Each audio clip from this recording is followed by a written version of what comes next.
और इस वक्त हमारे साथ सुधांशु मित्तल साहब बीजेपी से जुड़े हुए हैं और साथ ही साथ केजे श्रीवत्सन भी हैं। सुधांशु जी, अगर मैं ये कहूं कि हम तो डूबेंगे सनम, तुमको भी ले डूबेंगे, येदियुरप्पा का ये फॉर्मूला इस चुनाव में नजर आ रहा है, इस पर आपकी प्रतिक्रिया क्या होगी? आपने जो कहा बिल्कुल सही कहा। उनका तो यही था कि हम तो डूबेंगे सनम, तुम्हें ले डूबेंगे। लेकिन इससे ज्यादा महत्वपूर्ण बात यह है कि ये बात हमें पहले पता थी, हमने सोच समझ के निर्णय लिया। ये बात आ रही थी कि येदियुरप्पा जी जो है उनको मुख्यमंत्री वापस बना दीजिए, नहीं तो वो जाएंगे, और जाएंगे का मतलब हम तो डूबेंगे सनम, तुम्हें भी ले डूबेंगे।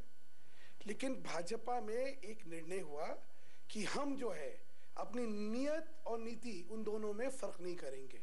हमारी भ्रष्टाचार की लड़ाई है, हमारी लड़ाई है इस देश के अंदर शुचिता की लड़ाई है।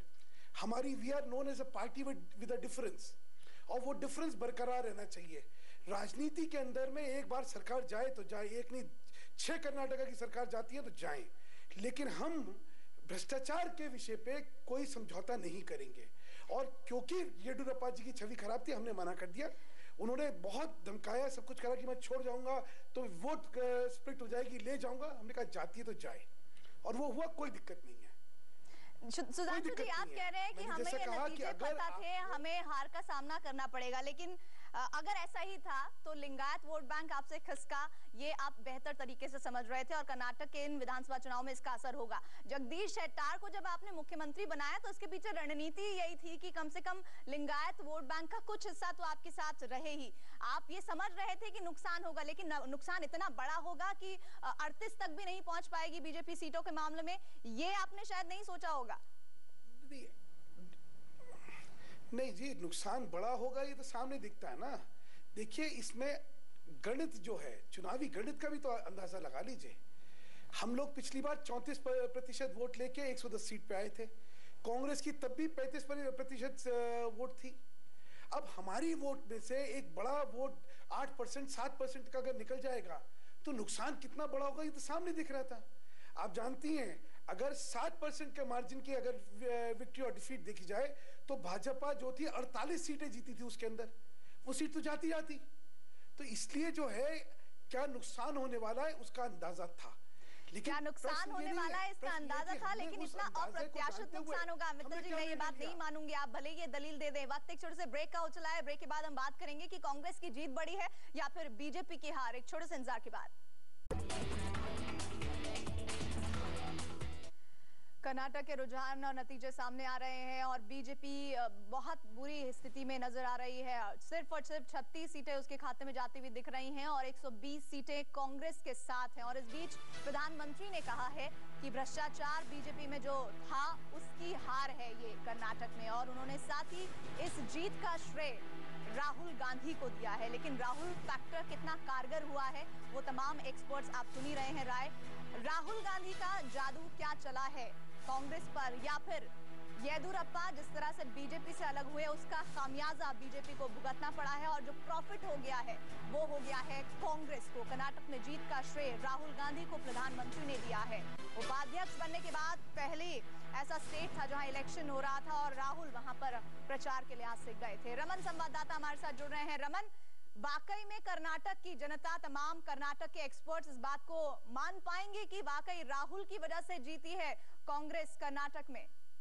देखिए, प्रधानमंत्री ने 2 महत्वपूर्ण बातें कही कि एक तो बीजेपी नेताओं का जो करप्शन था कर्नाटक में उसकी हार हुई है, क्योंकि आपको याद होगा कि येदियुरप्पा पहली बार येदियुरप्पा की अगुवाई में दक्षिण भारत में बीजेपी की सरकार बनी, और येदियुरप्पा पे जो भी एलिगेशंस लगे उसके चलते येदियुरप्पा को मंत्री पद से इस्तीफा देना पड़ा और फिर काफी जलावत झेलनी पड़ी।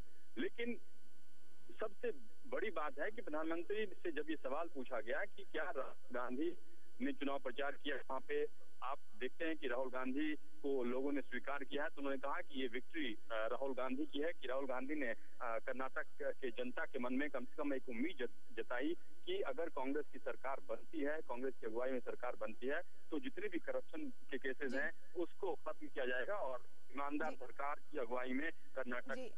रमन, इस खबर पर आगे आपसे अपडेट्स लेंगे, फिलहाल शुक्रिया। और इस बीच जेडीएस नेता दानिश अली भी हमारे साथ जुड़े हुए हैं।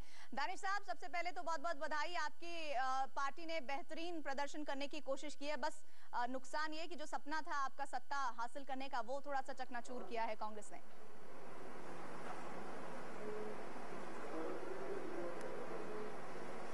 देखिए, हमें संतुष्ट इस बात से है संतुष्टि की पिछले 5 साल से में हमने जिस तरीके से करप्ट और कम्युनल बीजेपी की हुकूमत के खिलाफ कर्नाटक में संघर्ष किया, उसमें हमें कामयाबी मिली कि ना ही केवल हमने उनको उखाड़ फेंका बल्कि पूरी तरीके से उनको तीसरे नंबर पे पहुंचा दिया। दूसरी बात, हम इसमें एनालिसिस करेंगे कि ये जितना फायदा हमें होना चाहिए था उतना फायदा क्यों नहीं हुआ। उसमें कई फैक्टर्स हैं। तो आप कह रहे हैं कि फायदा संभावित ज्यादा था लेकिन थोड़ा कम होता हुआ नजर आया है। सुधांशु मित्तल कह रहे हैं, प्रधानमंत्री, आपने अभी सुना ही होगा स्टेटमेंट, कि ये हार बीजेपी के भ्रष्टाचार की हार है। केंद्र में आप घेरते रहे हैं समय समय पर कांग्रेस को। मैं इसमें ये कहना चाहता हूं कि मैं उम्मीद करता था कि कांग्रेस जो है वो चटुकारिता का पूरा परिचय देगी, लेकिन चाटुकारियों की लाइन में प्रधानमंत्री भी जी लग जाएंगे, इसकी मैं उम्मीद नहीं करता था। कम से कम उनको तो अपना स्तर बना के रखना चाहिए था। तो प्रधानमंत्री उपाध्यक्ष को प्रभावित करने की कोशिश कर रहे हैं, सुधांशु मित्तल कह रहे हैं, और इसीलिए वो इस तरह के स्टेटमेंट दे रहे हैं कि जो जीत कांग्रेस की हुई है कर्नाटक में, उसका पूरा श्रेय राहुल गांधी को। लेकिन हाँ, जिस मुद्दे पर मैंने आपसे सवाल किया सुधांशु जी, आपने उस पर भले ही जवाब ना दिया हो, लेकिन आप दोनों ही खास मेहमानों का बहुत बहुत शुक्रिया। इस बीच बहुत बेहतर